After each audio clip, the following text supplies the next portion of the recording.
Welcome to our YouTube channel. Ayan guys, tayo ay magluluto ng pork adobo recipe with potato. Ayan, naglagay na ako ng mantika guys. Mainit na. Ilagay na natin ang ginger.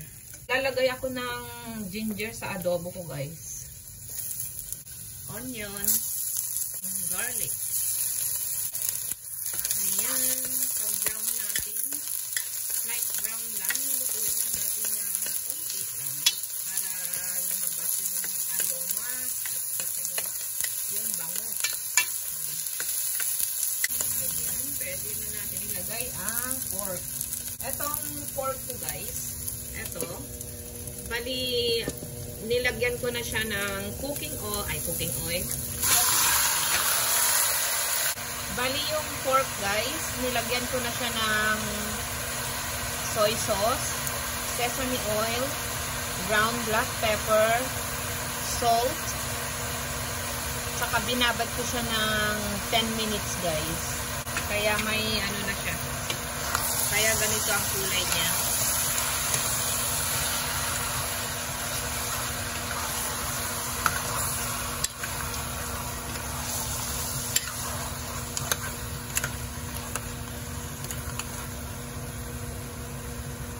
Ayan, takpan natin.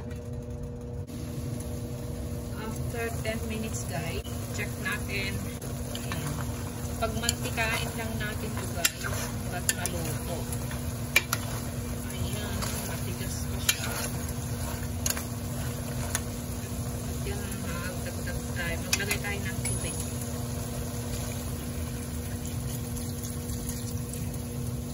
Palambutin natin.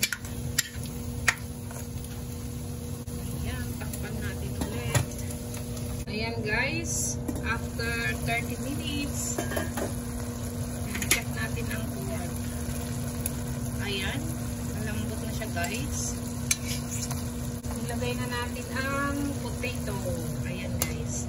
Bali ito guys, na-fry ko na. Mas gusto ko kasi pag na-fry mo na first, mas malasa at saka hindi siya durog pag hinalo mo siya sa pag hinalo mo na siya. Ayan, kahit mga 2 minutes lang ito, luto na rin yung potato. Sinigurado ko na luto na fry ng maigi. Ayan. Ayan. Kasi minsan kasi lagi kong yung pag nilalagay mong potato, nadudurog siya. Ayan. Mas maganda pag i-fry muna bago ihalo.